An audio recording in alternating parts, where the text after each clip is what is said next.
አማን በአማን አማን በአማን አማን በአማን አማን በአማን ወላዲተ አምላክ ማርያም ወላዲተ አምላክ ማርያም ወላዲተ አምላክ ማርያም ወላዲተ አምላክ ማርያም አማን በአማን አማን በአማን አማን በአማን አማን በአማን ምልዕተ ጸጋ ማርያም ምልዕተ ጸጋ ማርያም ምልዕተ ጸጋ ማርያም እስቲ እጃችሁን ከፍ አድርጉ ማርያም አማን በአማን አማን በአማን አማን በአማን አማን በአማን ኪዳንኪ እየሃልቅ ኪዳንኪ እየሃልቅ ኪዳንኪ እየሃልቅ ኪዳንኪ እስቲጃችሁ ኪዳንኪ እየሃልቅ ኪዳንኪ እስቲጃችሁ ኪዳንኪ እየሃልቅ ኪዳንኪ እልልታለ ኪዳነ ምሕረት ኪዳንኪ እየሃልቅ ኪዳን እልልታለ እናታችን ለኪዳነ ምሕረት ኪዳንኪ እየሃልቅ ኪዳንኪ እየሃልቅ ኪዳንሽ ፍጹም አያልቅም ብሎ ኪዳንሽ ፍጹም አያልቅም ኪዳንሽ ፍጹም አያልቅም። በስመ አብ ወወልድ ወመንፈስ ቅዱስ አሐዱ አምላክ አሜን። እሙን ውእቱ ቃልከ ወአልቦ ዘይመስል ኪያከ እግዚአብሔር ቅዱስ እግዚኦሙ ለቅዱሳን ስብሐት ወክብር ለስምከ ቅዱስ ለዓለም ወለዓለመ ዓለም አሜን። ክቡር አባታችን መላከ ምሕረት መምህር ተክለወልድ የሁለቱም አብያተ ክርስቲያናት ዋና አስተዳዳሪ፣ የተከበራችሁ አይንተ እግዚአብሔር አባቶቼ ካህናት፣ ሊቃውንት፣ መምህራን፣ ዘማሪያን፣ በዚህ ቅዱስ አደባባይ በእግዚአብሔር ፊት የተሰበሰባችሁ የእግዚአብሔር ልጆች አባቶቼና እናቶቼ፣ ወንድሞቼና እህቶቼ፣ ሕፃናት ሁላችሁ እጅግ ባፈቀረን በአምላካችን በእግዚአብሔር ስም እንደምን አደራችሁ? እንደምን ቆያችሁ? እንደምን አረፈዳችሁ? በቸርነቱ የወደደን በምሕረቱ ይቅር ያለን በዘላለማዊ ፍቅሩ የሰበሰበን የሞትን ስልጣን ከሕይወታችን ያጠፋ ልጅነትንም የሰጠን የአባቶቻችን አምላክ ቅዱስ እግዚአብሔር ስሙ ለዘላለም የተመሰገነ ይሁን። የሚበላውን የሕይወት እንጀራ ያገኘንባት የሚጠጣውን የሕይወት ውሃ የሰጠችን የባሕርያችን መመኪያ የጽድቃችን አክሊል የንጽሕናችን መሠረት የእናታችን የቅድስት ድንግል ማርያም ስም ለዘላለም የተመሰገነ ይሁን። የአባቶቻችን ረድኤትና በረከት በሁላችን ላይ ይደርብን። እግዚአብሔር እንደረዳን ደግሞ እግዚአብሔር ቃሉን ወደኛ ይልካል። እኛም የእግዚአብሔር ልጆች ልባችን ለእግዚአብሔር ሰጥተን ሐሳባችንን ሰብስበን የእግዚአብሔርን ቃል እንሰማለን ማለት ነው። እግዚአብሔር ሲናገር የሚሰማ ሰው የተባረከ ነው ተብሎ ተጽፏል። ስለዚህ በሕይወታችን ውስጥ እግዚአብሔር በጎውን ነገር እንዲያደርግልን፣ ልባችን እንዲታበስ፣ የመከራ ዘመናችን እንዲያልፍልን የእግዚአብሔርን ቃል በእምነት መስማት ያስፈልጋል ማለት ነው። በዚህ ሰዓት የምንቆይበት የመጽሐፍ ቅዱስ ክፍል በኦሪት ዘፍጥረት ምዕራፍ 9 ቁጥር 12 ላይ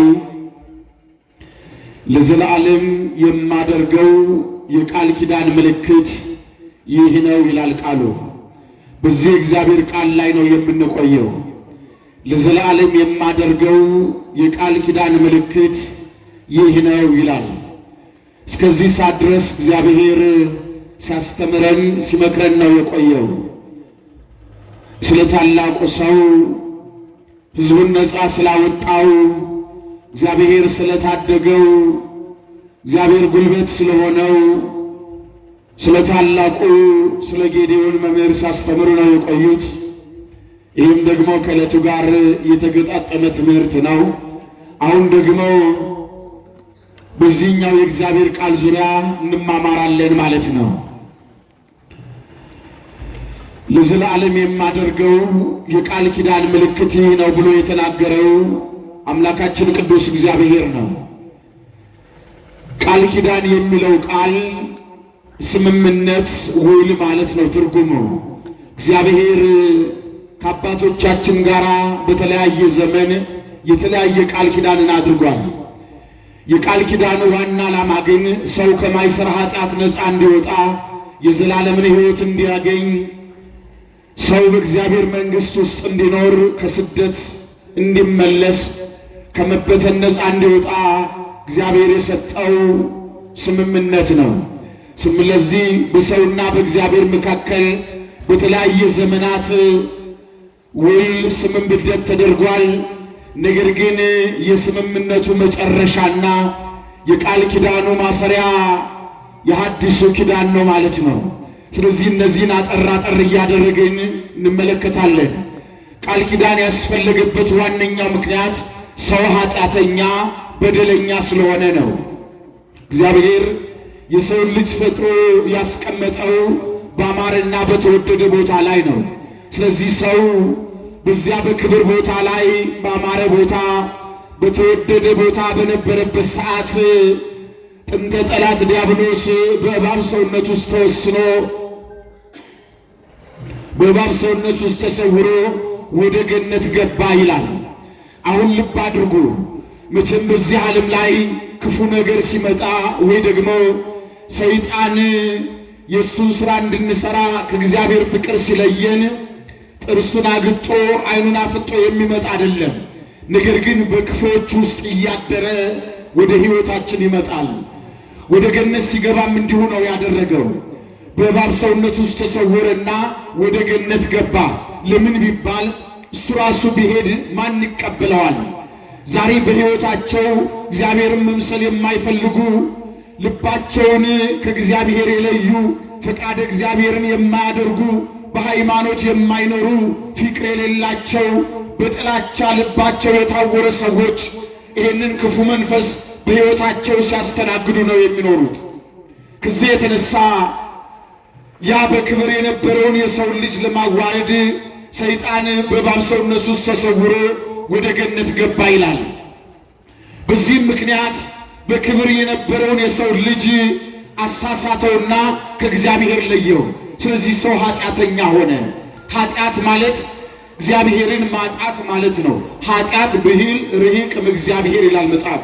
ኃጢአት ማለት ከእግዚአብሔር መለየት፣ እግዚአብሔርን ማጣት፣ ከእግዚአብሔር መራቅ ማለት ነው። ሰው ኃጢአት ሰራ ስንል እግዚአብሔርን በሕይወት ውስጥ አጣው ማለታችን ነው። ስለዚህ ይሄ ሰው ኃጢአተኛ በደለኛ ሆነ። ከዚያ ከክብር ቦታ ላይ ተዋረደ፣ ስደተኛ ሆነ። በሕይወቱ ፍርሃት አደረበት፣ የሞት ሥልጣን ነገሰበት፣ ጨለማ ወረሰው።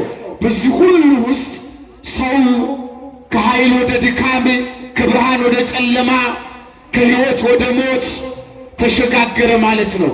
ስለዚህ በድካም ያለው ሰው ከገነት ወጣና ሲቅበዘበዝ እግዚአብሔር በገነት አዳምን ጠራው ይላል። ለምንድን ነው እግዚአብሔር ለአዳም ድምፁን ያሰማው ከተባለ እግዚአብሔር ሊያድነው ወዶ በፈቃዱ ከወደቀበት ሊያነሳው ወዶ። ስለዚህ በሰውና በእግዚአብሔር መካከል ቃል ኪዳን ይሆን ዘንድ እግዚአብሔር እንደዚህ አለ። በዚህ በኦሪት ዘፍጥረት ምዕራፍ 3 ቁጥር 15 ላይ ስናነብ አንድ ቃል እናገኛለን። ባንተና በሴቲቱ መካከል እግዚአብሔር እባቡን እንዲህ አለው፣ ባንተና በሴቲቱ መካከል በዘሯና በዘር መካከል ጠላትነትን አድርጋለሁ። አንተም ሰኮናውን ትቀጠቅጣለህ፣ እርሱም ራስን ይቀጠቅጣል አለ። ይሄ የመጀመሪያው ኪዳን ነው። ይህንን ኪዳን የተረጎመው ታላቁ የቤተ ክርስቲያን አባት ቅዱስ ቀለሚንጦስ ዘሮም ነው። ቃሉን ሲተረጉም ባንተና በሴቲቱ በዘሯና በዘር መካከል ጠላትነትን አድርጋለሁ፣ አንተ ሰኮና ሰኮናውን ትቀጠቅጣለህ እርሱ ራስን ይቀጠቅጣል ብሎ ሲናገረው በሐምስ ዕለት ወንፈቃለ ዕለት ተወለደ ወለት ተወለድከ በ5 ቀን ተኩል ከልጅ ልጅ ተወልጄ አድንሃለሁ ሲለው ነው ብሎ የተረጎመው ሊቁ ነው። ለምንድን ነው እንደዚህ ያለው? 5 ቀን ተኩል የተባለው 5500 ዘመን ነው። በሰውና በእግዚአብሔር መካከል ያለውን የጸብ ግድግዳ መሻር የሚችል ከሰው መካከል ማንም እንደሌለ እግዚአብሔር ባየ ጊዜ ተቀዳሚ ተከታይ ልጁን ላከ። ስለዚህ ጊዜው ሲደርስ ቅዱስ ጳውሎስ እዚህ በገላትያ መልእክት ምዕራፍ 4 ላይ እንደተናገረ ወአመ በጽሐ ዕድሜሁ ፈነወ ለነ እግዚአብሔር ወልዶ መድኅነ ዘተወልደም ብእሲት የዘመኑ ፍጻሜ በደረሰ ጊዜ እግዚአብሔር መድኃኒት የሚሆን ከሴት የሚወለደውን ልጁን ላከ ብሎ እንደተናገረ ያ ዘመን ሲደርስ እግዚአብሔር ልጁን ወደ ዓለም ለመላክ ፈቃዱ ሆነ። የእግዚአብሔር ልጅ ሰው መሆን የአካላዊ ቃል መገለጥ የእግዚአብሔር ሰው መሆን ዓላማው እኛን ከወደቅንበት ቦታ ላይ ለማንሳት ነው። የተሰደድነውን ለመመለስ ነው። የተበተነውን ሊሰበስበን የእግዚአብሔር ኃይሉ የእግዚአብሔር ክንዱ የእግዚአብሔር ቀኙ አካላዊ ቃል ኢየሱስ ክርስቶስ ከእመቤታችን ከቅድስት ድንግል ማርያም ከሥጋዋ ሥጋ ከነፍሷ ነፍስ ነስቶ ሰው መሆን ፈቃዱ ሆነ። ይህ የሆነበት ምክንያት ሰው በጨለማው ስለወደቀ እውነተኛው ብርሃን ተገለጠለት ማለት ነው። ስለዚህ ያ ዘመን ሲደርስ እግዚአብሔር አስቀድሞ በነቢያት አናገረ። ናሁ ድንግል ትጸንስ ወትወልድ ወልደ ወትሰምዮ ስሙ አማኑኤል። ኖ ድንግል በድንግልና ትጸንሳለች ወንድ ልጅም ትወልዳለች ስሙንም አማኑኤል ትለዋለች ብሎ ነቢዩ እንደተናገረ ሕዝቡን ወደ እግዚአብሔር ያስጠጋ በሰውና በእግዚአብሔር መካከል ያለውን የጸብ መጋረጃ የቀደደው ጠባችንን ያፈረሰልን ወደ እግዚአብሔር የሚያስጠጋን አካላዊ ቃል ከእመቤታችን ከቅድስት ድንግል ማርያም የሚወለድበት ሰዓት ደረሰ። ለዚህ ነው ሊቁ ሲናገር ወሶበረ ንጽሕናኪ ለሊሁ እግዚአብሔር ፈኖ አቤኪ መልአኮ ብርሃናዊ ዘስሙ ገብርኤል ወይቤለኪ መንፈስ ቅዱስ ይመጽእ ላዕሌኪ ወኃይለ ልዑል ይጸልለኪ። ንጽሕናሽን ቅድስናሽን ባየ ጊዜ እሱ ቅሉ እግዚአብሔር አብ መልአኩ ብርሃናዊ መልአክ የሚሆን ቅዱስ ገብርኤልን ወደ አንቺ ላከው። ወደ አንቺም መጥቶ መንፈስ ቅዱስ በላይሽ ይመጣል የልዑል ኃይል ይጋርድሻል አለሽ ብሎ ሊቁ የተናገረው ከዚህ የተነሳ ነው። ስለዚህ ከልጅ ልጅ ተወልጄ አድንሃለሁ ብሎ እንደተናገረ እግዚአብሔር ዘመኑ ሲደርስ ከእመቤታችን ከቅድስት ድንግል ማርያም ከሥጋዋ ሥጋ ከነፍሷ ነፍስ ነስቶ ሰው ሆኖ ተወለደ። ስሙ ለዘላለም የተመሰገነ ይሁን አምላካችን። ስለዚህ ያ በመከራ የነበረው ዘመናችን በክርስቶስ ልደት ተቋረጠ ማለት ነው። አምላክ ሰው በመሆኑ ሥጋችንን በመልበሱ የማይታየው በመታየቱ የማይዳሰሰው በመዳሰሱ ምክንያት እኛ ርቀን የነበርነው ወደ እግዚአብሔር ቀረብን። ሞተን የነበርነው የዘላለም ሕይወት አገኘን። በጨለማ የነበርነው ወደ እውነተኛው ወደ ተወደደው ብርሃን ወደ አምላካችን ወደ እግዚአብሔር ቀረብን ማለት ነው። እግዚአብሔር የመጀመሪያውን ኪዳን የፈጸመው የድህነት የነገረ ድህነት ኪዳን ይባላል። የሰው መዳን ወደ ዘላለማዊ ሕይወት የመጠጋት ኪዳን ይባላል። ይሄ የመጀመሪያው ኪዳን ነው። ይሄ ኪዳን የሚያርፈው የሐዲሱ ኪዳን ሕግ የተባለው ነው። ስለዚህ እዚህ ኪዳን ላይ ነው የሚያርፈው። ይሄ ኪዳን የመጀመሪያም የመጨረሻም ኪዳን ነው። ስለዚህ እግዚአብሔር ይህንን ኪዳኑን ከሰው ጋር ሊያቆም ወዶ ከአንስተ ዓለም ቅድስት ድንግል ማርያምን መረጠ። ለዚህ ነው ኪዳነ ተካሄድኩ ምስለ ሕሩያኔ ከምወዳቸው ጋራ ፈቃዴን ካደረጉ ጋራ ቃል ኪዳኔን አደረጉ ብሎ እግዚአብሔር በነቢዩ አድሮ የተናገረው። ከምወዳቸው ጋራ ፈቃዴን ከሚያደርጉ አለ። የእግዚአብሔር ፈቃድ እንዴት ነው የተከናወነው ቢባል መልአኩ ወደ እመቤታችን መጣና እንዲህ አላት፣ ተፈሥሒ ምልዕተ ጸጋ ቡሩክት አንቲ እምአንስት ወቡሩክ ፍሬ ከርሥኪ። ጸጋን የተመላሽ ሆይ አንቺ ከሴቶች መካከል ተለይተሽ የተባረክሽ ነሽ፣ የማኅፀንሽ ፍሬ ቡሩክ ነው። ናሁ ትጸንሲ ወትወልድ ወልደ ወትሰምዮ ስሞ ኢየሱስ። እነሆ ትጸንሻለሽ ትወልጃለሽ ስሙን ኢየሱስ ብለሽ ትጠሪዋለሽ አላት። ያን ጊዜ ይህ እንዴት ይሆናል እኔ ወንድ ስለማላውቅ አለችው። መንፈስ ቅዱስ ባንቺ ላይ ይመጣል፣ የልዑል ኃይል ይጋርድሻል፣ ካንቺ የሚወለደው ቅዱሱ የእግዚአብሔር ልጅ ይባላል። ኖህ ዘመድሽ ኤልሳቤጥ ደግሞ ጸንሳለች፣ 6 ወር ሆኗታል፣ ለእግዚአብሔር የሚሳነው ነገር የለምና አላት መልአኩ። ያን ጊዜ ለእግዚአብሔር የሚሳነው ነገር የለምና የሃይማኖት ነገር ስለሆነ እመቤታችን ቅድስት ድንግል ማርያም ይኩነኒ በከመ ትቤለኒ ነአመተ እግዚአብሔር፣ እንደ ቃል ይደረግልኝ እኔ ለጌታ ባሪያው ነኝ በማለቷ ምክንያት አካላዊ ቃል በማኅፀኗ አደረ። ስለዚህ ታዛዥነትን፣ ትሕትናን፣ ቅድስናን አስተባብራ ይዛለችና አካላዊ ቃል በእመቤታችን በቅድስት ድንግል ማርያም ማኅፀን ተጸነሰ። ከዚህ የተነሳ ነው ኪዳነ ተካሄድኩ ምስለ ኅሩያኔ፣ ፈቃዴን ከሚያደርጉ ጋራ ቃል ኪዳኔን ፈጸምኩ ያለው ከዚህ የተነሳ ነው። የመጀመሪያው ኪዳን የተፈጸመው በእመቤታችን ስለሆነ ኪዳነ ምሕረት ብለን እንጠራታለን። ስሟ ለዘላለም የተመሰገነ ይሁን። ስለዚህ ነው ይህ የመዳናችን ኪዳን ነው። ወደ እግዚአብሔር የቀረብንበት ኪዳን ነው። ድንግል ማርያም ለእግዚአብሔር ታዛዥ መሆን፣ ትሕትናዋ፣ ቅድስናዋ፣ አካላዊ ቃል በማኅፀኗ እንዲያድር እርሷ የእግዚአብሔር እናት እንድትባል እሱ ደግሞ የድንግል ማርያም ልጅ እንዲባል የእግዚአብሔር ፈቃድ ሆነ። ስሙ ለዘላለም የተመሰገነ ይሁን አምላካችን። ከዚህ የተነሳ እኛ ከጨለማ ወደ ብርሃን፣ ከኃጢአት ወደ ጽድቅ፣ ከሞት ወደ ሕይወት ተሸጋግረናል። ስለዚህ ድንግል ማርያም ምን እንላታለን ማለት ነው? ምክንያተ ድኂን፣ የመዳናችን ምክንያት፣ ወደ እግዚአብሔር የቀረብንባት መሰላላችን፣ ወደ እግዚአብሔር የተጠጋንባት መጠጊያችን ብለን ድንግል ማርያም እንጠራታለን። ስሟ ለዘላለም የተመሰገነ ይሁን። ስለዚህ ይሄ መጀመሪያው የመጨረሻውም ኪዳን ይባላል። ሁለተኛው ኪዳን የተሰጠው ለኖህ የተሰጠ ኪዳን ነው። እንደሚታወቀው ኃጢአት በምድር ላይ ሰው ሁል ጊዜ እግዚአብሔርን እየበደለ እግዚአብሔርን እያሳዘነ ነው የሚኖረው። በዚህ ዓለም ላይ በኖህ ዘመን እጅግ አስቸጋሪ ኃጢአት ተሰርቶ ነበረ። ኃጢአታቸው ወደ እግዚአብሔር ፊት ታየ። ሰው ክፉ ሆነ፣ ኃጢአትን ብቻ ይሰራል፣ የኃጢአት ጭቃ ያቦካል፣ በኃጢአት ጫካ ውስጥ ይደበቃል፣ እግዚአብሔርንም ይተዋል። ከዚህ የተነሳ ያ ኃጢአት በበዛበት ዘመን እግዚአብሔር ለኖህ እንዲህ ብሎ ተናገረው። እግዚአብሔር ለኖህ በሕዝቡና በእኔ መካከል ኃጢአታቸው በፊት እጅግ ታይቷልና ሁሉም መርከብ ይስሩ፣ ወደ እግዚአብሔር የሚመለሱ አለ። ያን ጊዜ ሕዝቡ እግዚአብሔር የሚመጣው መቼ ነው የሚል ጥያቄ ያቀረቡ። ዛሬም እንዲሁ ነው ብናደርገው እኮ እግዚአብሔር ሲናገረን አናደምጥም፣ ወደ እግዚአብሔር አንመለስም፣ ለቃሉ አንታመንም፣ በሃይማኖት አንኖርም። ሁል ጊዜ በሕይወታችን በጭቅጭቅ፣ በመጣላት፣ በክፋት፣ በአድመኝነት እግዚአብሔርን በመበደል ነው የምንኖረው። ለምን? ኃጢአት ስንሰራ እግዚአብሔርን ስንበድል እግዚአብሔር መሐሪ ነው የምንለው በሕይወታችን። እውነት ነው፣ እግዚአብሔር መሐሪ ነው። ግን እግዚአብሔር መሐሪ አምላክ እንደመሆኑ የፍቅር አምላክ እንደመሆኑ ኃጢአተኛን ለመቅጣትም ፍርዱ ትክክል ነው እግዚአብሔር። ለዚህ ነው በዚህ በመጽሐፈ ሲራክ ላይ እንደዚህ ተብሎ ተጽፏል።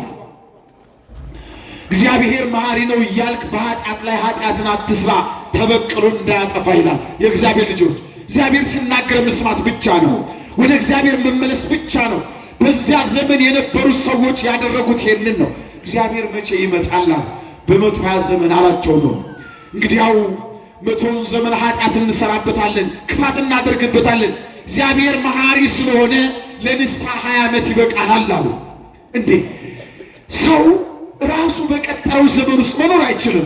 ዘመን የእግዚአብሔር ነው። እኛ የምንኖረው አምላካችን በሰጠን ዘመን ውስጥ ነው የምንኖረው። ማንም ሰው ራሱ በቀጠረው ዘመን ውስጥ መኖር አይችልም። ዘመናትን የሚለካ ከዘመናት በላይ ያለ ዘመን የማይቆጠርለት ዘመናትን የሚያሳልፍ አምላካችን እግዚአብሔር ብቻ ነው። ስሙ ለዘላለም የተመሰገነ ይሁን። ማንም ከሱ ሌላ ዘመንን የሚለካ የለም። እግዚአብሔር በሰጠን ጊዜ ውስጥ ወደ እግዚአብሔር መመለስ ነው። ስለዚህ ይህንን አሉ። ኖህ ግን በጊዜው እግዚአብሔር ያለውን አደረገ። በዚህ ምድር ላይ ከሰማይም ከምድርም መስኮቶች ተከፈቱና ምድር በጥፋቷ ተጥለቀለቀች፣ ፍጥረታት ሁሉ ጠፉ። ኖህ ግን ወደ እግዚአብሔር ተመልሶ ነበርና እሱና ቤተሰቡ ብቻ ዳኑ። ከዚህ በኋላ በዚህ ምድር ላይ የጥፋቷ በጎደለበት ዘመን ኖህ ለእግዚአብሔር መስዋዕት አቀረበ። እግዚአብሔርም እንዲህ አለው፣ ሰው ክፋቱን ላይተው ሁለተኛ ምድርን በጥፋት ውሃ አላጠፋትም ብሎ እግዚአብሔር ቃል ገባ። እንዲህም አለ፣ በሰማይ ላይ ቀስተ ደመናን አደርጋለሁ፣ ይህንም ምልክት ለዘላለም አያለው፣ ሰውን ዳግመኛ በጥፋት ውሃ አላጠፋም ብሎ እግዚአብሔር ቃል ኪዳን ገባ። ይህ ለዘላለም ምልክቴ ነው አለ እግዚአብሔር። ስሙ ለዘላለም የተመሰገነ ይሁን። ስለዚህ በዚያ ምክንያት እግዚአብሔር ሰውን ዳግመኛ ላያጠፋ ፈቃዱ ሆነ። ለጥፋት የነበረው ያ ውሃ ሰዎች የዘላለም ሕይወት እንዲያገኙበት የእግዚአብሔር ልጆች እንዲባሉበት ሆነ። አያችሁ፣ ለዚህ ነው ያቺ የምትታየው ቀስተ ደመና እግዚአብሔር ለሕዝቡ ምሕረት ያደረገበት ነው። አያችሁ፣ ስለዚህ በሰዎች መካከል የምትታይ ደመና ቀስተ ደመና አለች። ሊቁ ሲናገር ቀስተ ደመና ማርያም ትምህርተ ኪዳኑ ለሎ ዘእግዚአብሔር ሰሜኪ በዕለተ ተአምሮ ፍት ብሏታል። በሰውና በእግዚአብሔር መካከል የታየችው የምህረት ቃል ኪዳን የቃል የምህረት ደመና ቀስተ ደመናችን ሁል ጊዜ በእሷ አማካኝነት እግዚአብሔር ምህረት እንደሰጠን የምናይበት ቀስተ ደመናችን ቅድስት ድንግል ማርያም ናት። እግዚአብሔር ለዘላለም የተመሰገነ ይሁን። በዚህ በትንቢተ ኢሳይያስ ምዕራፍ 7 ቁጥር 13 ላይ ጌታ እግዚአብሔር ምልክት ይሰጣችኋል ብሎ ተናገረ። ምልክታችን ድንግል በድንግልና መውለዷ፣ ዘር ሳይወድቅባት ማፍራቷ፣ መሬት ያለ ዘር እንደማታፈራው ሴትም ዘር ሳትቀበል በማኅፀኗ ሕፃን እንደማትሸከም ሁሉ እሷ ግን ዘር ሳያርፍባት አካላዊ ቃልን ወለደች። ሔዋን ከአዳም ጎን ተፈጥራ ያለ እናት ተፈጥራ በዚህ ዓለም ላይ አዳም የሔዋን አስገኝ እንደሆነና ሴቶች በወንዶች ምክንያት የበታችነት እንዳይሰማቸው ድንግል ማርያም ያለ አባት ኢየሱስ ክርስቶስን ወለደችና ለሴቶች መመኪያቸው ሆነችላቸው። እግዚአብሔር ለዘላለም የተመሰገነ ይሁን። ስለዚህ ለዚህ ነው እግዚአብሔር በሰውና በእኔና በአንተ መካከል ቀስተ ደመናን አደርጋለሁ። ይሄ ሁለተኛው ኪዳን ይባላል። የጥምቀት ኪዳን ነው። ይሄን ኪዳን በስሙ አምኖ የተጠመቀ በአብ ወልድ በመንፈስ ቅዱስ ስም የተጠመቀ የዘላለም ሕይወትን ያገኛል። ያመነ የተጠመቀ ይድናል የሚለው ኪዳን መነሻው ይሄ ነው። ሶስተኛው ኪዳን በስሙ የተጠሩት በስሙ ያመኑት መንግሥተ ሰማያት ይገባሉ። ይህም ደግሞ በወንጌል በኩል የሚደረግ ጥሪ ነው። ይሄ ኪዳን የተሰጠው ለአብርሃም ነው። አብርሃም በዚህ ዓለም ላይ በድካም በጣዖት አምልኮ ውስጥ በነበረበት ዘመን እግዚአብሔር አብርሃምን እንዲህ አለው፣ ከሀገር ከዘመዶቹ ተለይተን ወደማሳይ ምድር ውጣ አለው። በዚያም ታላቅ ሕዝብ አደርጋለሁ፣ ባርካለሁ፣ የሚባርኩ የተባረኩ ይሆናሉ፣ የሚጣሉን እጣላቸዋለሁ፣ ወተትና ማር የምታፈስ ምድር እሰጥሃለሁ አለው። አሁን ተመልከቱ፣ ከሀገርህ ከዘመዶች ተለይ አለው። ምን ማለት ነው ይሄ? የአብርሃም ዘመዶች የአብርሃም ሀገር ጣዖት የሚመለክበት እግዚአብሔር የማይታወቅበት ምድር ነው። ክርስትና ማለት ለእግዚአብሔር ራሳችንን አሳልፈን የምንሰጥበት፣ ከክፉ ነገር የምንለይበት፣ ዘመዳችን ቢሆን የእኛ ሰው ቢሆን እናትና አባታችን ቢሆን እንኳን ለክርስቶስ ብለን በሃይማኖት የምንለይበት ሃይማኖት ነው። ምሮ ነው ክርስትና የሚባለው። ስለዚህ አብርሃምን ተለያለው። አብርሃም እግዚአብሔር እንደተናገረው ተነሳና ከተወለደበት ምድር ርቆ ሄደ። ይኸውላችሁ ክርስትና ማለት ከኃጢአት መለየት፣ ከጣዖት አምልኮ ምድር መውጣት ማለት ነው። በዚህ ዓለም ላይ ለራሳችን ያቆምነው የምንመካበት ሀብታችን ቢሆን ስልጣናችን ቢሆን እነዚህ ነገሮች እግዚአብሔርን የሚያሳዝኑ ሰውን የሚያስለቅስ ነገር ከሆነ ከእግዚአብሔር ክብር የሚለይ ጣዖት ነው ይሄ። ስለዚህ ነው አብርሃምን ተለይተው ውጣ አለው እግዚአብሔር። አብርሃም እንዳለው አደረገ። ለምን? አብርሃም የተለየበት ምክንያቱ ምንድን ነው? እግዚአብሔርን ይፈልግ ነበርና አምላኩን እግዚአብሔርን ለማግኘት ነው። እግዚአብሔር ግን ምድር ሰጠው። ወተትና ማር የምታፈስ ምድር ሰጥሃለሁ አለው። በእርግጥ አብርሃም ወጥቶ የገባበት ምድር ወተትና ማር የሚያፈሳ ምድር አይደለም። አብርሃም የተወለደበት ምድር ኡር ነው የሚባለው። ኡር ደግሞ ዛሬ ኢራቅ ውስጥ የሚገኝ ሀገር ነው። የጤግሮስና የኤፍራጥስ ወንዞች መገናኛ፣ በዓለም ላይ እጅግ ለምለም ቦታ የሚባለው አብርሃም የተወለደበት ቦታ ነው። ለአብርሃም የማር ችግር፣ ለአብርሃም የወተት ችግር አልነበረበትም በጊዜው።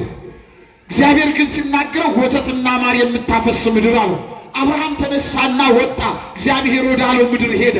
እዛ ሲደርስ ደግሞ የዓለማችን ድንጋያማ በረሃማ ቦታ ላይ ነው የደረሰው። እግዚአብሔር ግን አብርሃምን አላስራበውም። ወተትና ማር የምታፈስ ምድር አለ። ሐዲስ ኪዳንና ብሉይ ኪዳን የሚገኝባትን ምድር፣ የዘላለም ሕይወት የሚሰጥባት፣ ወልደ እግዚአብሔር የሚገለጥባት ማእከለ ምድርን እሰጥሃለሁ ሲለው ነው። ስለዚህ ወደዚያ ምድር ወጣ። ቅዱስ ጳውሎስ ስለ አብርሃም ሲናገር እንደዚህ ነው ያለው። አብርሃም የተባለው ወዴት እንደሚሄድ ሳያውቅ በእምነት ወጣ ይላል።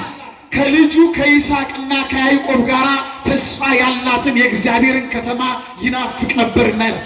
ስለዚህ መንግሥተ ሰማያት ሊገባ የሚወድ በእግዚአብሔር መንግሥት ሊኖር የሚወድ ከሞት በኋላ ያለውን ዘላለማዊ ሕይወት የሚፈልግ ሰው እግዚአብሔር ወዳለው ምድር መውጣት፣ ወደ ቤተ እግዚአብሔር መውጣት፣ ንስሐ መግባት፣ ኃጢአትን መተው፣ ሥጋውን መብላት፣ ደሙን መጠጣት ያስፈልጋል። ያችኛዋ ዓለም ይሄንን ለሚያደርጉ ሰዎች የተሰጠች ነው። ለዚህ ነው ቅዱስ ጳውሎስ በዚህ በአንደኛ ቆሮንቶስ ምዕራፍ 2 ቁጥር 12 ላይ ሲናገር ዘአይን ይርኤ ወእዝን ይሰማ ውስተ ልበ ሰቢት ሃሌ ዘአስተዳለው እግዚአብሔር ለሕሩያን ይላል። በጆሮ ያልተሰማ በአይን ያልታየ በሰው ልብም ያልታሰበ እግዚአብሔር ለወዳጆቹ ያዘጋጀው ዓለም ነው። ስሙ ለዘላለም የተመሰገነ ይሁን። ስለዚህ የእግዚአብሔር ልጆች የእግዚአብሔር ወዳጅ መሆን ትፈልጋላችሁ? እስቲ የእግዚአብሔር ወዳጅ መሆን የሚፈልግ እጁን ያሳየኝ። ይሄ ሁሉ ሰው እኮ እግዚአብሔር ወዳጅ ከሆነ እኮ በምድር ላይ እሾክና አሜከላ አይኖርም። ታውቃላችሁ? እግዚአብሔር ዓለምን በ12 ሰው ነው የቀየረው። ይሄ ሁሉ ሰው የእግዚአብሔር ወዳጅ ቢሆን ጸብና ክርክር ምድር ላይ አይመጣም። እንባ ምድር ላይ አይፈስም ነበረ። ግን ይህ ዓለም የእንባ ምድር ነው። እግዚአብሔርን የምትወዱት ከሆነ ንስሐ ግቡ፣ ራሳቸውን ለእግዚአብሔር መንግሥት አዘጋጁ፣ ሥጋውን ብሉ፣ ደሙን ጠጡ። አላትሉ ነው የሚያድነው። ይሄ ነው። ሌላ ምንም ይሄ መቀባባት ምናምን አያስፈልግም። የሚያድነው ንስሐ መግባት፣ ሥጋውን መብላት፣ ደሙን መጠጣት ብቻውን የሚያድነው። የእግዚአብሔር ወዳጅነት የሚባለው ይሄ ነው፣ ኃጢአትን መተው ነው። ስለዚህ ለአብርሃም የተሰጠው ኪዳን አማኞች የእግዚአብሔርን መንግሥት እንደሚወርሱ የተሰጠ ኪዳን ነው። ይሄ ሦስተኛው ኪዳን ይባላል። አራተኛው ኪዳን የክህነት ኪዳን ነው። ይሄ ኪዳን የተሰጠው ለካህናት የተሰጠው ነው። በብሉይ ኪዳን ዘመን የነበረው የክህነት አገልግሎት በጎሳ በዘር የተሰጠ ብቻ፣ ለሌዊ ብቻ የተሰጠ ነበረ። ከ12ቱ ነገደ እስራኤል ለሌዊ ብቻ። ነገር ግን በዚህኛው ኪዳን ውስጥ የምንመለከተው አብርሃም ከዚህ ከኡር ወጥቶ ወደ ካራን በደረሰበት ምድር የአብርሃም የወንድም ልጅ የነበረው ሎጥ በገባበት ቦታ ላይ እነዛ 4ቱ ነገሥታት ተዋግተው ድል አድርገውት ነበረ። አብርሃም የወንድሙን ልጅ ሎጥን ለማዳን 318 ሰዎች አስከተለ ሄደና እነዚያን ሎጥን የተዋጉትን ሰዎች ድል አደረጋቸው፣ ማረካቸው። ከዚህ በኋላ ዮርዳኖስ ወንዝን ተሻግሮ ሲሄድ መልከ ጼዴቅን አገኘው። እግዚአብሔር መርቶት ነው። አብርሃም መልከ ጼዴቅን ሲያየው ምድር ላይ ፍግም አለና ወደቀ ይላል። መልከ ጼዴቅ አነሳው፣ ህብስተ አኮቴትና ጽዋ በረከት ይዞ ተቀበለው። ከዚያ እናጠጣው፣ በረታ። አብርሃም ስለ እግዚአብሔር መንግሥት ነገረው። መልከ ጼዴቅ ይኖር የነበረው ክርስቶስ በተሰቀለበት ቦታ ሊሰቀልበት ባለው ቦታ ላይ ነው። መልከ ጼዴቅ ይኖር የነበረው በዛ ቦታ ላይ ነው። ከዚህ በኋላ ምን ሆነ ማለት ነው? በዚያ ቦታ አብርሃምን ባረከው። ይሄ ደግሞ ሰው የዘላለም ሕይወት የሚያገኝበት የሥጋውና የደሙ መነሻ ነው። ካህናት ሥጋውን ደሙን ለምእመናን ያቀብላሉ። ይሄ ነው። ስለዚህ ይሄ ክህነት ለማመጣ ለሁሉ ተላለፈ ማለት ነው። ለዚህ ነው አንተ ካህኑ ለዓለም በከመ ሲመቱ ለመልከ ጼዴቅ ወልዱ ለብሩክ ከሳቴ ብርሃን ተሳለን። ዮሐንስ መጥምቅ ጌታን ሲያጠምቀው እንዲህ እያለ ነው አንተ እንደ መልከ ጼዴቅ ለዘላለም ካህን የእግዚአብሔር አብ ልጅ የብሩኩ የእግዚአብሔር አብ ልጅ እያለ ክርስቶስን አጠመቀው። ስለዚህ ይሄ ክህነት ለማትሰጠ ማለት ነው። በመልከ ጼዴቅ ዘላለማዊ የሆነው ክህነት በክርስቶስ አማካኝነት በምድር ሁሉ በስሙ ለተጠሩት እግዚአብሔር ለመረጣቸው ካህናት ሰጠ። ይሄኛው የክህነት ኪዳን ይባላል። ስለዚህ በምድር ላይ የሚያስፈልገው ነገር ካህናትን ማክበር ነው። ካህናት የነፍሳችን ሐኪሞች ናቸው። በዚህ ዓለም ላይ ነገሥታት ሥጋን ይገዛሉ፣ ካህናት ግን ነፍስን ይገዛሉ። ነፍስን መግዛት ከመንግሥተ እግዚአብሔር መከልከልና ማስገባትን ይጨምራል። ስለዚህ ጌታ ሲናገር ምን አለ ለቅዱስ ጴጥሮስ? አንተ ያሰርከው በምድር የታሰረ ይሆናል፣ አንተ በምድር ያሰርከው በሰማይ የታሰረ ይሆናል፣ በምድር የፈታኸው በሰማይ የተፈታ ይሆናል አለ። በዚህ ዓለም ላይ ክፉዎች ልባቸው ዝንጋኤ ያለበት እግዚአብሔርን የማያውቁ በክርስቶስ ትምህርት የማይኖሩ ካህናትን የሚያቃልሉ የሚሳደቡ ንስሐ የማይገቡ ሥጋው ደግሞ የማይቀበሉ ናቸው። አብርሃም ካለው ሁሉ ለመልከ ጼዴቅ ከ11 አስራት ሰጠው ይላል። ምክንያቱም የእግዚአብሔር ርስት ሕዝቡ ነው። የሕዝቡ ካህናት የካህናት ርስታቸው ሕዝቡ ናቸው። ሕዝቡ ደግሞ የእግዚአብሔር ርስታቸው ነው ተብሎ ስለተጻፈ፣ ስለዚህ ካህናትን ማክበር፣ ንስሐ መግባት፣ ሥጋውን መብላት፣ ደሙን መጠጣት ይገባል። ይሄኛው ኪዳን አራተኛው ኪዳን ይባላል። አምስተኛው ኪዳን የሕግ መሰጠት ኪዳን የሚባለው ነው። ይሄ የተሰጠው ለሙሴ ነው። ሙሴ የተወለደው ግብፅ ውስጥ ነው። እግዚአብሔር ሙሴ ሲወለድ በብርሃን ሰፋድል ተጠቅልሎ እንዲወለድ ነው ያደረገው። ለምን? በዚያ ዘመን ወንድ ልጅ ሲወለድ ታፍኖ እንዲገደል ፈርዖን አዋጅ አውጆ ነበረ። እነዚያ ቀብተ መወልዳን ወንድ ልጅ ዕብራውያን በሚወልዱበት ጊዜ እያፈኑ ይገሉት ነበር ገና ከማኅፀን ሲወጣ። ሙሴ ሲወለድ ግን ፊቱ አስደንጋጭ ነበረ። ይህን ጊዜ ሲፓራና ፉዓ የሚባሉት አቀብተ መወልዳን ይህንስ የፈጠረው አምላክ ይግደለው ብለው ተዉት። ጉዳዩ የእግዚአብሔር እጅ ነው። እግዚአብሔር ሊሰራበት ያሰበውን ማንም በምድር ላይ ማጥፋት አይችልም።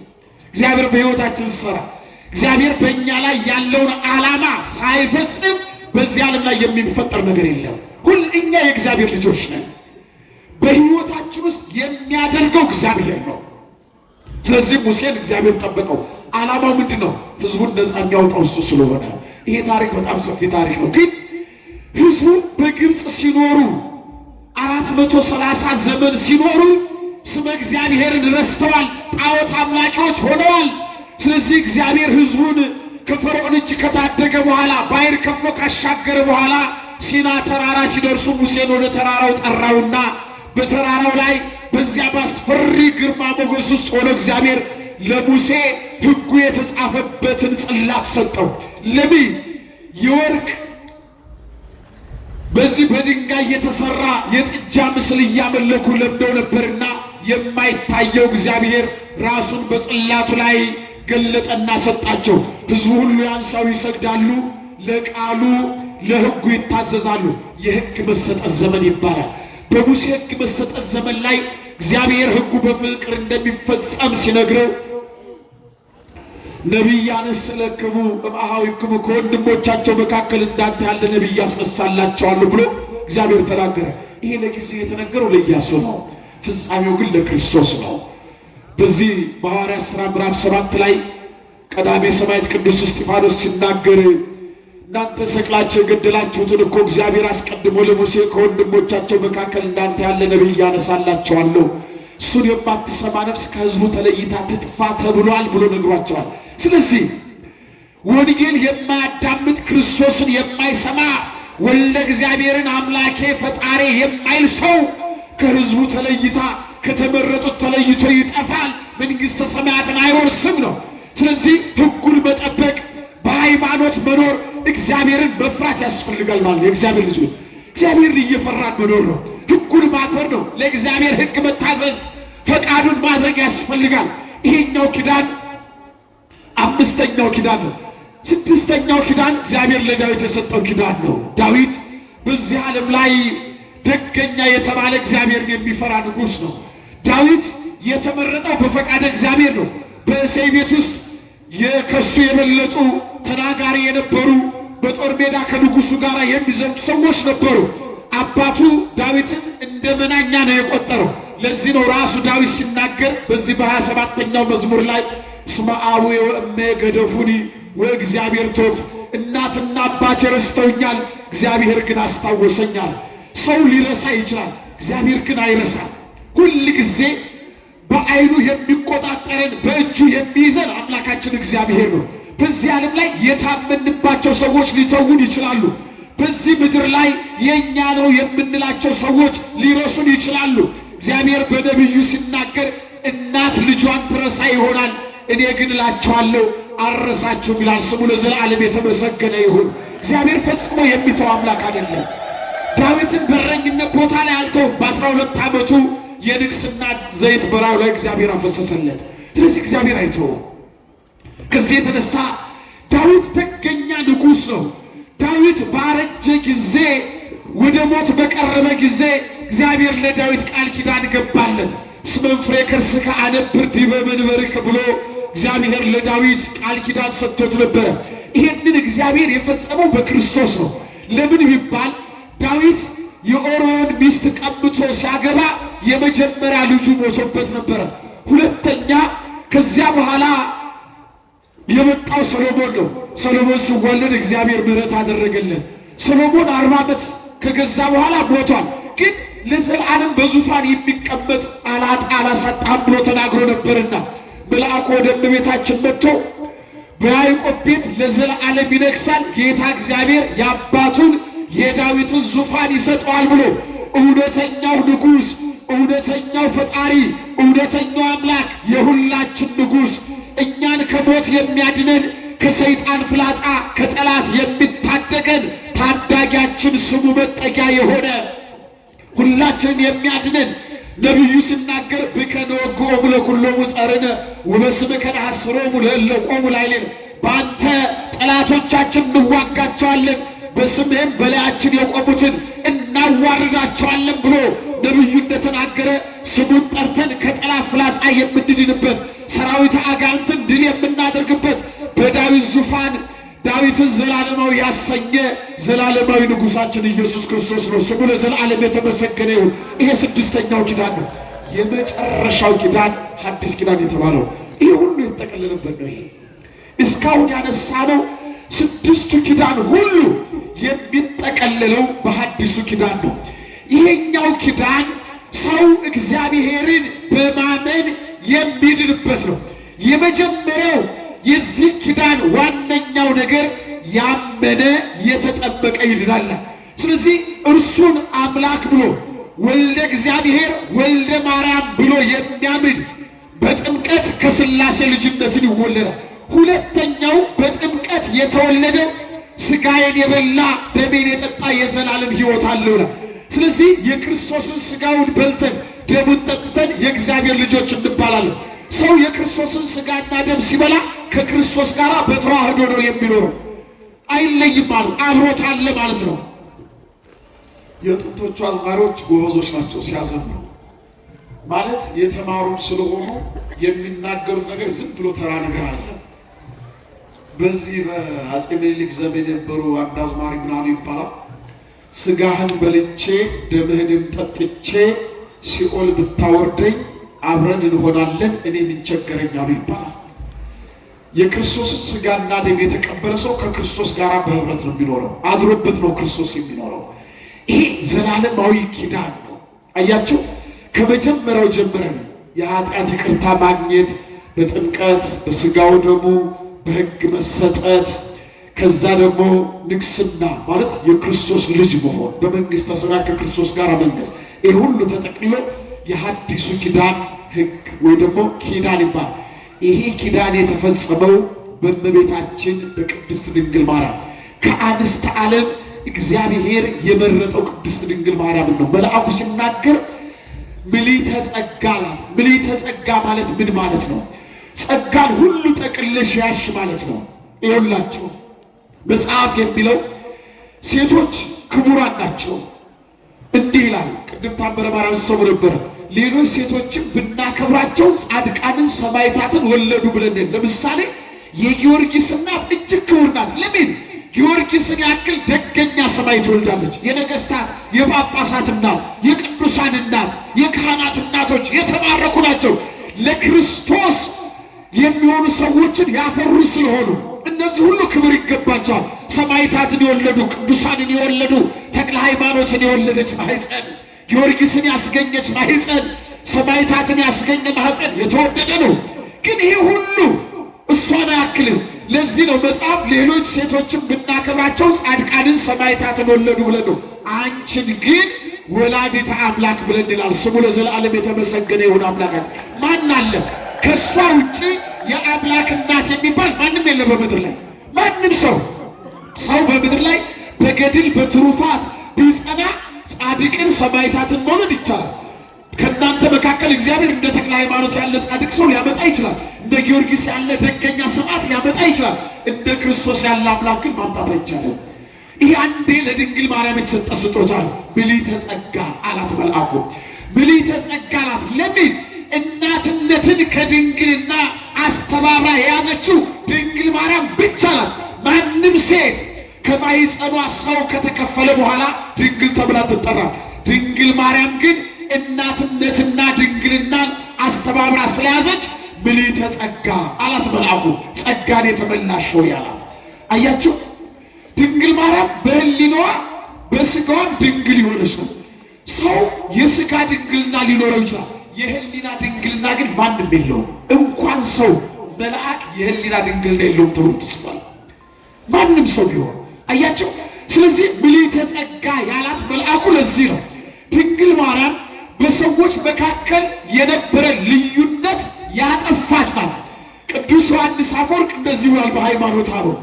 አዳም ከመሬት ተፈጥሬ ያለ እናት ሔዋንን አስገኘው ብሎ በሔዋን ላይ የበላይነት እንዳይሰማውና ወንዶች ሴቶችን ዝቅ እንዳያደርጓቸው ድንግል ማርያም ያለ አባት ኢየሱስ ክርስቶስን ወለደችና የወንድና የሴትን እኩልነት አረጋገጠችላል። እግዚአብሔር የተመሰገነ ይሁን። አያችሁ። ስለዚህ እግዚአብሔር በፍጥረት ውስጥ ያለው ስርዓት እንደዚህ ነው እግዚአብሔር። ስለዚህ የሐዲሱ ኪዳን የመጨረሻው መጠቅለያ ይሄ ነው። ስለዚህ በቤታችን ምን አልናባል ነው? ኪዳነ ምሕረት ብለን ጠራናት። ኪዳን ለምን? ሰውና እግዚአብሔር የተገናኘባት መስቀል የተገናኘባት ማዕከል ስለሆነች እግዚአብሔር ዓለምን ይህንን ዓለም ሊያድን ሲፈልግ ከአንስተ ዓለም ያገኘው ድንግል ማርያምን ነው። እርሱ ከእርሷ በማኅፀኗ አድሮ ከሥጋዋ ከነፍሷ ነስቶ እኛን ከኃጢአት ከሞት ባርነት ነፃ ወጣን፣ ከጨለማ ወደ ብርሃን መለሰ። እንደሱ ያለ ማንም የለም። ስለዚህ እመቤታችን ቅድስት ድንግል ማርያም በሰውና በእግዚአብሔር መካከል ያለች ናት። ሰውና እግዚአብሔር የተገናኘባት። ለዚህ እኮ ነው ሶስት ነገር ያስደንቀኛል ብሏል ሊቁ ሲናገር። አንደኛ አባቱ የማይቀድመው ልጅ አለ። ይሄ በጣም አስደናቂ ነው። እግዚአብሔር አብ ልጁን ወለደው ስንል የዘመን መቀዳደም ያለበት አይደለም። በአባትና በልጅ መካከል የዘመን መቀዳደም አለ። በአብና በወልድ መካከል ግን የዘመን መቀዳደም የለም። አባቱ የማይቀድመው ልጅ፣ ይሄ ያስደንቃል። ሁለተኛ ፈጣሪዋን የወለደች እናት ይላል። እናቶች ፈጣሪን መውለድ አይችሉም። ይሄ ግን ለድንግል ማርያም ተችሏል። ይሄ በጣም አስደናቂ ነው። ፈጣሪዋን የወለደች ናት። ይሄኛው ሁለተኛው አስደናቂ ነው። ሶስተኛው እናቱን የፈጠረ ልጅ። ይሄ በፍጹም በስጋዊ በደማዊ ቋንቋ አይታወቅም። እናቱን የፈጠረ ልጅ በምድር ላይ የለም። ነገር ግን ፈጣሪያችን ከድንግል ማርያም ተወለደና የሰው ልጅ ተብሎ ተጠራ። ስሙ ለዘላለም የተመሰገነ ይሁን። ስለዚህ እመቤታችን ኪዳነ ምሕረት የምሕረት ቃል ኪዳን መገኛ፣ ሰውና እግዚአብሔር የታረቀባት፣ ሰማይና ምድር የተገናኘባት፣ ጨለማ የራቀባት፣ እውነተኛው ፀሐይ የተገኘባት ሰማይ ድንግል ማርያም ናት። ስለዚህ ለዘላለም ቃል ኪዳኔን በእናንተ መካከል አደርጋለሁ ብሎ እግዚአብሔር እንደተናገረ በእመቤታችን በቅድስት ድንግል ማርያም ኪዳኑን እግዚአብሔር ፈጸመው። ስሙ ለዘላለም የተመሰገነ ይሁን። ያስተማረን የመከረን ቅዱስ እግዚአብሔር ለዘላለም ስሙ ይመስገን። የእመቤታችን አማላጅነት የቅዱሳን በረከት አይለየን። እግዚአብሔር ሁላችንን የሚባርከን። ተባረኩ።